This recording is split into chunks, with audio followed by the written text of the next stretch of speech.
안녕하십니까. 자, 이번 강의는요, 108페이지 제5절 복대리입니다. 의미 성질이 나오는데, 복대리는 이런 겁니다. 예를 들어서, 갑이 본인이고요. 을이 대리인이에요.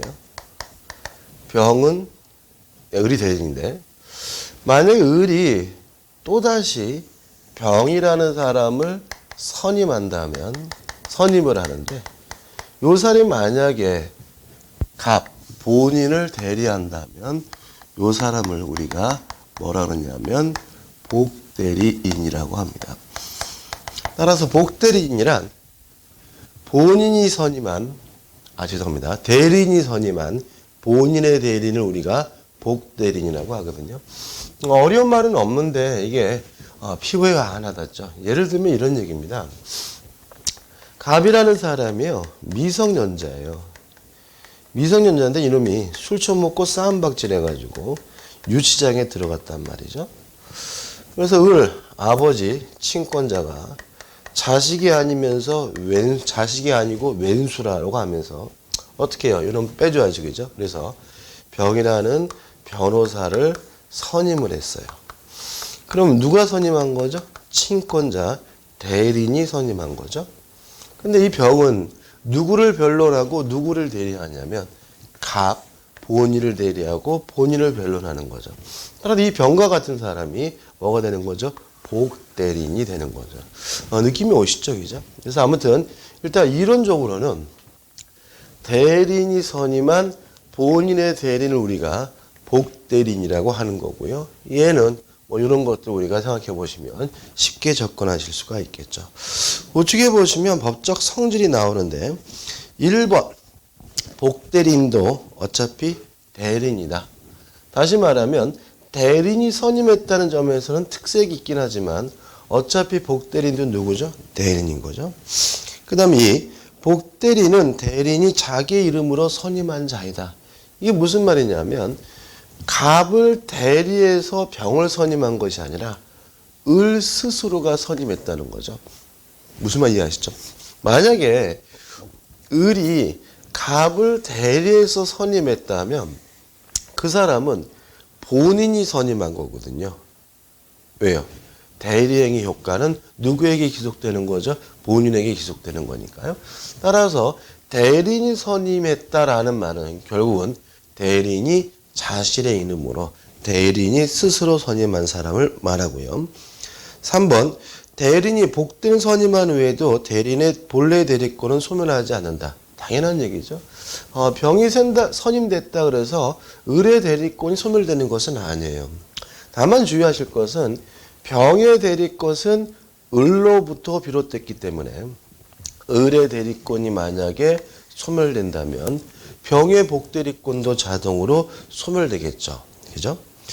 4번 복대리인은 법정대리인이 선임하거나 임의대리인이 선임하였거나 불문하고 모두 임의대리인이다. 자, 이게 무슨 말이냐면 이 대리인은 임의대리인일 수도 있고 법정대리인일 수도 있어요. 다만 이 복대리인은 반드시 이 선임이라는 수권행위를 전제로 하기 때문에 항상 뭐가 되는 거죠? 임의 대리인이 되고요. 복대리인은 법정대리인은 존재할 수 없다는 거 꼭 기억해 두시기 바랍니다. 그 다음에 이 대리인의 복인권과 책임에서 내용이 나오는데요. 이 부분은 시험 문제가 잘 나옵니다. 실제로 판례 같은 거는 뭐 그지 신경 쓸 필요는 없고요. 법점만 정확히 이해하시고 무슨 내용인지 숙지하시면 되거든요. 자, 한번 생각을 해보죠. 이 대리인은 임의 대리인일 수도 있고 법정 대리인일 수도 있거든요. 만약에 을이 임의 대리인이라면 원칙적으로 복대리인을 선임할 수 없다. 복인권이 없어요. 이게 대원칙이에요. 그러면 항상 선임하지 못하느냐? 아니다. 본인으로부터 승낙을 얻었다면 선임할 수가 있고요. 아니면 부득이한 사유가 존재한다면 이때는 예외적으로 임의대리인도 복대리인 선임할 수가 있는 거죠. 자, 이런 얘기입니다. 갑이 을한테 네가 제주도 가가지고 땅 좀 사라 라고 대리권을 줬으면 을은 뭐가 되죠? 임이 되는 거죠. 근데 을이 하기 싫어요. 그래서 대충 다른 사람 대신 보낸다. 이런 건 뭐 되지 않는 거죠? 허용되지 않는 거죠. 근데 을이 가기 싫어가지고 갑한테 전화한 거죠. 야, 나 진짜 가기 싫거든? 그랬더니 갑이 다른 사람 보내래요. 본인으로부터 승낙을 얻는다면 복들은 선임하는 거 가능하고요. 아니면 가기 싫은데 억지로 가다가 교통사고 나가지고 입원을 했다면 그때는 부득이한 사유가 존재하는 것이니까 복들은 선임하는 것이 가능하겠죠. 이런 얘기죠. 그 다음에 두 번째, 선임 잘 해야 돼요. 만약에 선임을 똑바로 못해가지고 선임에 대해서 과실이 있다면 을은 갑에게 책임을 져야 되는 거죠. 또 선임만 잘하면 안 되고요. 감독도 잘 해야 돼요. 만약에 감독에 대해서 잘못을 해가지고 병이 갑에게 손을 끼쳤다면 을은 갑에게 책임을 져야 되겠죠. 다시 말하면 선임 감독에 과실이 있으면 을은 갑에게 책임을 부담하게 됩니다. 항상 그러느냐? 아닐 수도 있다는 거죠. 뭐냐면 세 번째, 본인의 지명으로 선임한 경우죠. 자, 이런 얘기입니다. 을이 갑한테 야, 나 가기 싫다 그랬더니 본인이 갑이 좋다, 다른 사람 보내다 라고 승낙한 정도가 아니라 지명을 했어요. 야, 병이 참 똘똘하니까 병을 대신 보내다 라고 했거든요. 그래서 만약에 을이 병을 선임한 거라면 병이 똘똘한 게 아니라 띨질하더라도 을은 갑에게 책임질 일은 아닌 거죠. 이해되시죠? 그죠? 다만 병이 똘똘한 게 아니라 띨띨하다는 사실을 알게 됐다면 그 사실은 을이 갑에게 뭘 해줘야 되냐면 통지는 해줘야 되겠죠. 또 아니면 병에게 문제 있다는 사실을 알게 됐다면 뭐는 해야 돼요? 해임은 해야 되겠죠. 따라서 통지하지 않았거나 해임하지 않은 경우에만 책임을 지고요. 그 외에는 원칙적으로 책임을 지지 않습니다. 정리해 볼게요. 자, 임의대리는 원칙적으로 복대를 선임할 수가 없습니다. 다만 본인의 승낙이나 부득이한 사유가 있는 경우에만 예외적으로 선임할 수가 있고요. 또 선임 감독에 대해서 과실이 있다면 을은 갑에게 책임을 져야 되는데 만약에 병을 선임한 이유가 본인의 지명으로 선임한 경우에는 통지하지 않았거나 해임하지 않은 경우에만 책임을 지고요. 그 외에는 책임을 지지 않습니다. 여기까지 숙제질 내용이고요. 법좀 좀 읽어볼게요. 자, 우측 하단 109페이지 120조입니다. 대리권이 법률 행위에 의하여 부여된 경우, 여기 뭐죠? 임의대리죠. 대리는 본인의 승낙이 있거나 부득이한 사유가 있는 때가 아니면 복대리는 선임하지 못한다. 다시 말하면 원칙적으로 선임하지 못하지만 본인의 승낙이 있거나 부득이한 사유가 있으면 이때는 예외적으로 선임하는 것이 가능하다. 이런 얘기죠. 넘기셔서 판례가 나오는데 이 부분은 판례가 그렇게 중요한 부분은 아닙니다. 법적으로 볼게요. 121조입니다. 판례 밑에. 1항 전조의 규정에 의하여 대리인이 복대를 선임한 때에는 본인에게 대하여 그 선임 감독에 관한 책임이 있다. 요 법점은 121조 1항의 의미에 대해서 우리 통설은 선임 감독에 대해서 과실이 있으면 책임을 진다. 이런 의미를 해석하게 되고요. 2항 대리인이 본인의 지명에 의하여 복대를 선임한 경우에는 그 부적임 또는 불성실함을 알고 본인에 대한 통지나 그 해임을 태만한 때가 아니면 책임이 없다라는 말은 통지하지 않았거나 해임하지 않은 경우에만 책임을 지고요. 그 외에는 굳이 뭐죠? 책임질 필요가 없다는 거죠. 병을 선임한 이유가 뭐예요? 본인의 지명으로 만약에 선임이 됐다면요. 끝이죠, 그죠? 이 정도 정확하게 이해하시면 되겠죠. 그 다음에 이제 우측에 이제 법정 대리인이 나와요. 자, 을이 만약에 친권자나 후견인과 같은 법정 대리인이면요. 복대리인을 자유롭게 선임할 수가 있습니다. 다시 말하면 복인권이 있는 거죠. 다만 책임은 강화돼 가지고요. 원래 임의대리는 과실 책임이었는데 법정대리는 무과실 책임을 부담하게 됩니다. 다시 말하면 병이 갑에게 피해를 끼쳤다면 을에게 아무런 고의과실이 없더라도 갑에게 뭘 져야 되는 거죠? 전적으로 책임을 져야 되는 것이죠. 그러면 이 법정대리는 항상 무과실 책임이냐? 그건 아닐 수가 있어요. 우리 민법에 따른다면 이 법정대리인의 무과실 책임이 과실 책임으로 전환될 수가 있습니다.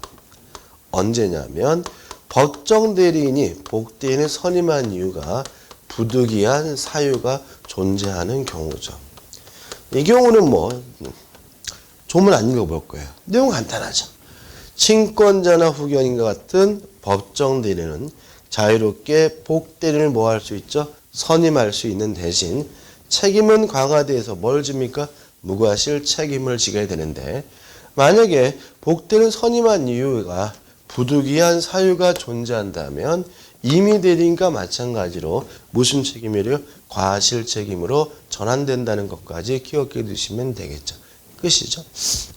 그 다음 우측에 보시면 이제 하단에 복대리인 지위가 나옵니다. 1. 복대리인의 대리인과 관계적이죠. 자, 일단 병은 을이 선임했죠. 선임만 하는 게 아니라 을이 병을 무엇도 합니까? 감독을 합니다. 다시 말하면 복대리는 대리인으로부터 뭘 받게 돼요? 감독을 받게 된다는 거 기억해 두시고 또 병의 대리권은 을로부터 비롯됐기 때문에 병의 대리권이 을의 대리권보다 반드시 어떻게 해요? 작아야 합니다. 배보다 배꼽이 클 수는 없는 거죠. 그 다음에 병의 대리권은 을로부터 비롯됐기 때문에 만약에 을의 대리권이 소멸된다면 병의 대리권도 어떻게 해요? 자동으로 소멸되게 된다는 거 꼭 기억해 두시면 되겠죠. 2번 복대리인과의 상대방과의 관계. 일단 을이 선임했다는 점에서는 특색이 있지만 어차피 병도 누구의 대리인이죠? 본인의 대리인인 거죠. 따라서 상대방 정과 만나가지고 법률행위를 할 때는 이 대리인과 똑같은 권리와 의무를 갖게 돼요. 그럼 여기서 한 가지만 주의하자고요. 그러면 복대리인도 본인의 대리인으로서 상대방과 만나서 법률행위를 하려면 뭐가 필요하죠? 현명이 필요할 텐데 이때 병은 갑의 이름을 현명하나요? 아니면 을의 이름이 현명할까요? 아니면 갑과 을 두 사람의 이름을 모두 현명해야 될까요? 갑, 본인의 이름만 현명하면 되겠죠. 어차피 병도 누구의 대리인입니까? 본인의 대리인입니다. 따라서 대리는 상대방과 법률행위를 할 때 복대리는 상대방과 법률행위를 할 때 대리인과 똑같은 무엇을 갖게 됩니까? 권리와 의무를 갖게 되고요. 현명도 누구의 이름만 현명하면 되죠? 본인의 이름만 현명하면 된다는 거 유의하시면 되겠죠. 그 다음 넘기셔가지고 본인에 대한 관계 특별한 거 없죠, 그죠? 대리인이 선임했지만 어차피 누구의 대리인입니까? 본인의 대리인이므로 본인과에 대한 관계에서도 대리인과 똑같은 권리와 의무를 갖게 되겠죠. 그 다음 4번 복대리인 복인권이 나와요. 자, 병이 한 번 더 하면요. 요 사람은 우리가 복복대리인이라고 하고요.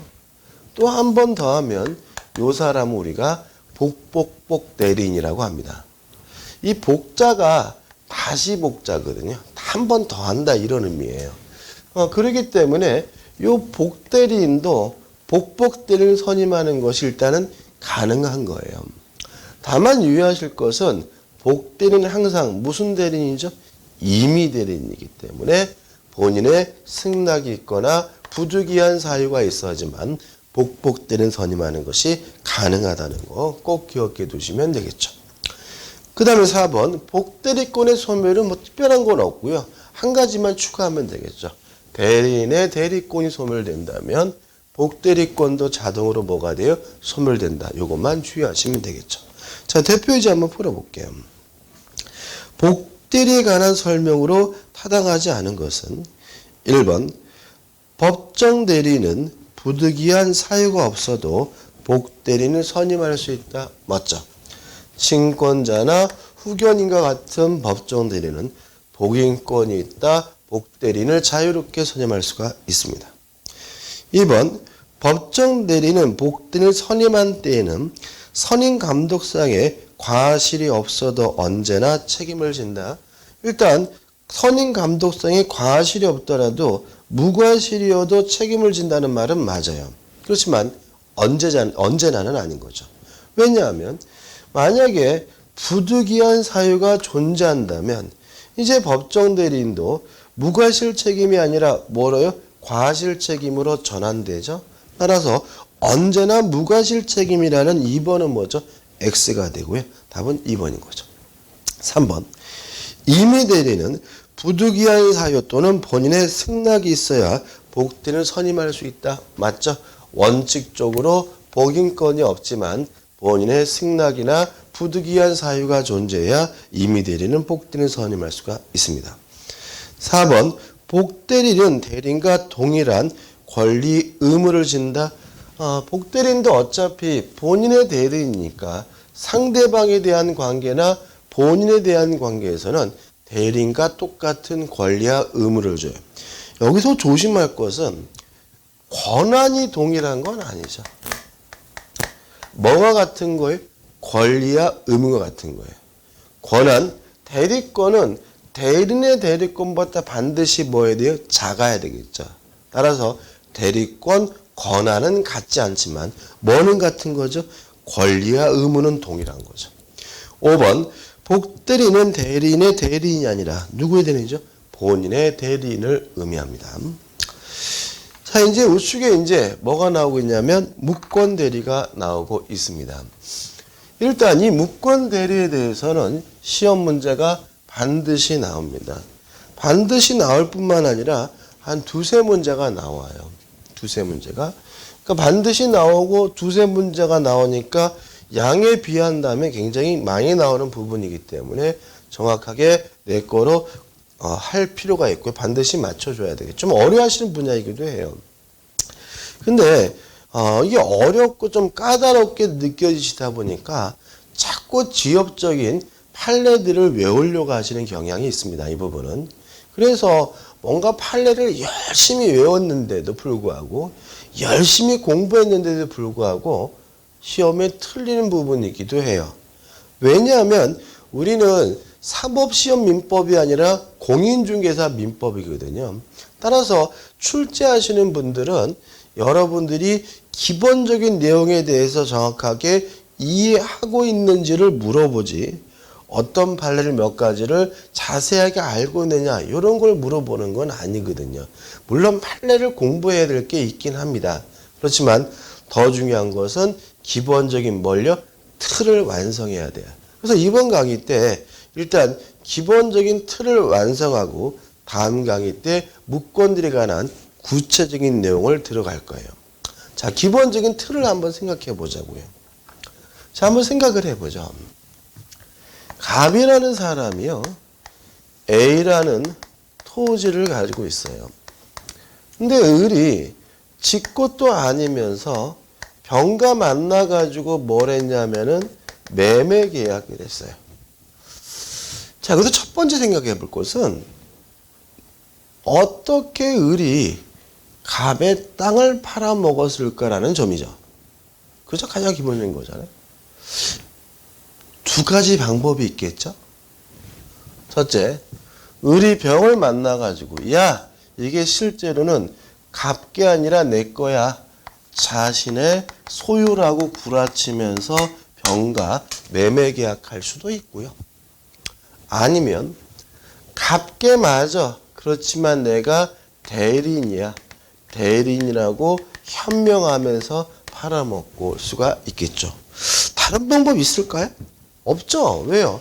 병이 바보가 아닌 다음에는 뭐 다른 방법 실제로 존재하지 않습니다.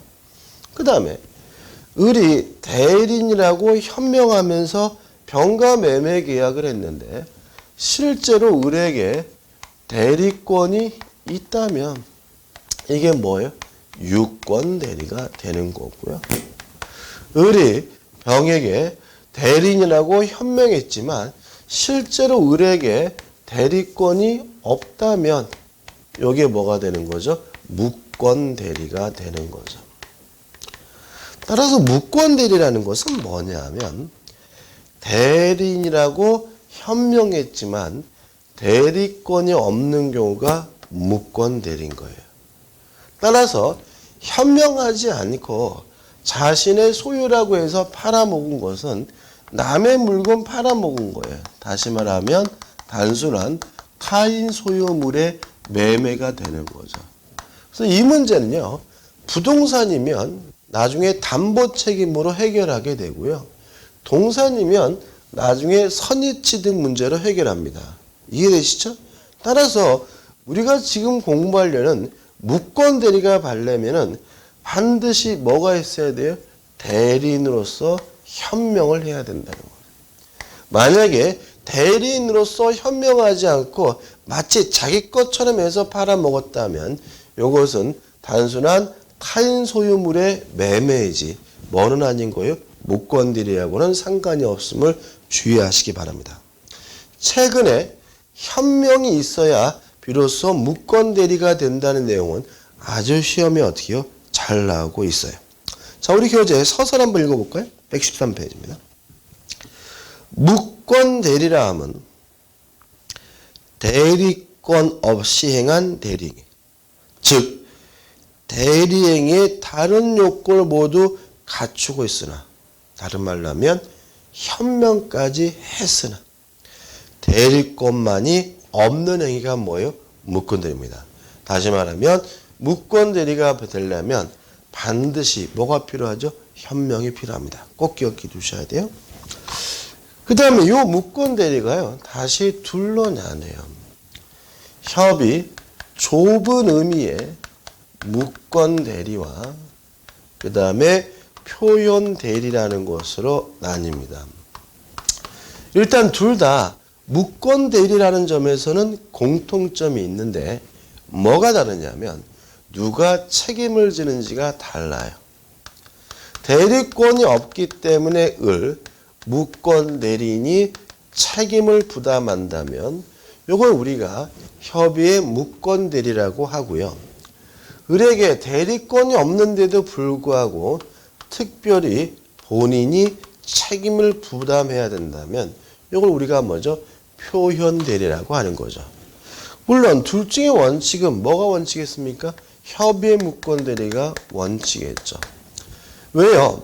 을과 병 간의 매매 계약의 효과가 갑에게 발생하려면 기본적으로 을에게 뭐가 있어야 되는 거예요?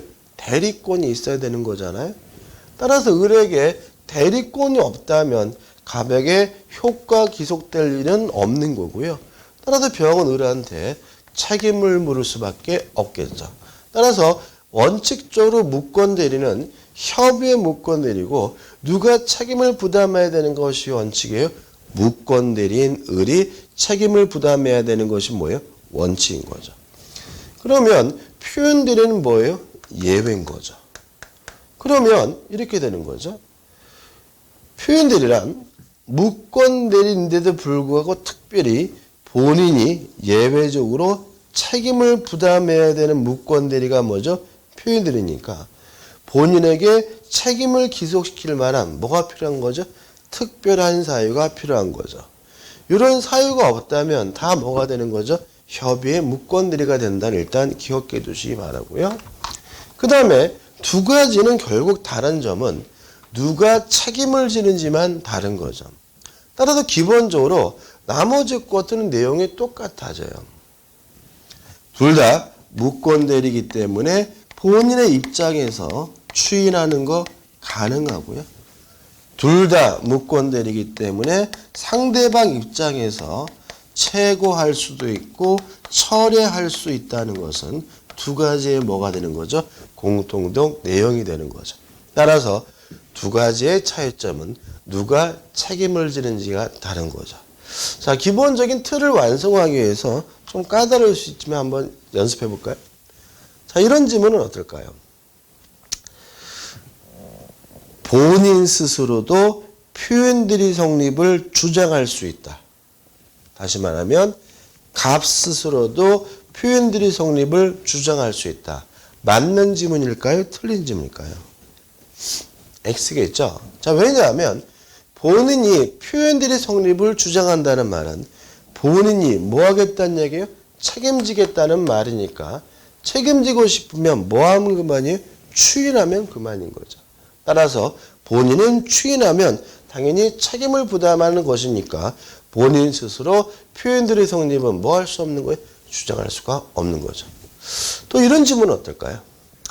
표현들이도 무권대리의 일종이므로 무권대리에게 책임을 물을 수 있다. 이것도 뭐예요? X죠. 자, 왜냐하면 두 가지의 차이점은 누가 책임을 지는지는 다른 거죠. 표현들이가 성립된다면 누가 책임을 지는 거죠? 본인이 책임을 지는 거죠. 따라서 표현들이가 성립한 경우에는 무권대리에게는 뭘 물을 수 없는 거예요? 책임을 물을 수가 없는 거죠. 자, 이해되시죠? 그죠? 자, 여기서 이제 기본 틀이 그죠? 자, 한번 정리해 보자고요. 자, 을이 갑의 땅을 짓고도 아니면서 팔아먹었다. 어떻게 팔아먹을까? 자신의 소유인 것처럼 해서 팔아먹으면 이것은 타인 소유물의 매매이기 때문에 무권대리가 아니고요. 만약에 을이 대리인이라고 현명을 했는데 대리권이 있다면 이건 뭐가 돼요? 유권대리고, 대리인이라고 현명했는데 대리권이 없다면 이게 뭐죠? 무권대리다. 따라서 무권대리가 되기 위해서는 반드시 뭐가 필요하죠? 대리인으로서 현명이 필요함을 주의하시기 바라고요. 이 무권대리는 다시 협의의 무권대리와 뭐로 나뉘죠? 표현대리로 나누는데 두 가지는 일단 무권대리라는 점에서는 공통점이 있죠. 따라서 둘 다 본인이 추인할 수 있고 둘 다 상대방이 채고할 수도 있고 처리할 수도 있는 거예요. 다만 뭐가 다르냐면 누가 책임을 지는지가 다르다는 거죠. 따라서 을에게 대리권이 없기 때문에 무권대리인이 책임을 져야 되는 원칙적 무권대리가 뭐가 되죠? 협의의 무권대리인 거고요. 을에게 대리권이 없는데도 불구하고 특별히 본인이 책임을 져야 되는 예외적 무권대리가 뭐죠? 표현대리. 여기까지 어떻게 틀을 완성해 보시기 바라고요. 다음 강의 때는 이제 요 협의의 무권대리에 관한 구체적인 내용을 한번 검토해 보도록 하겠습니다. 감사합니다.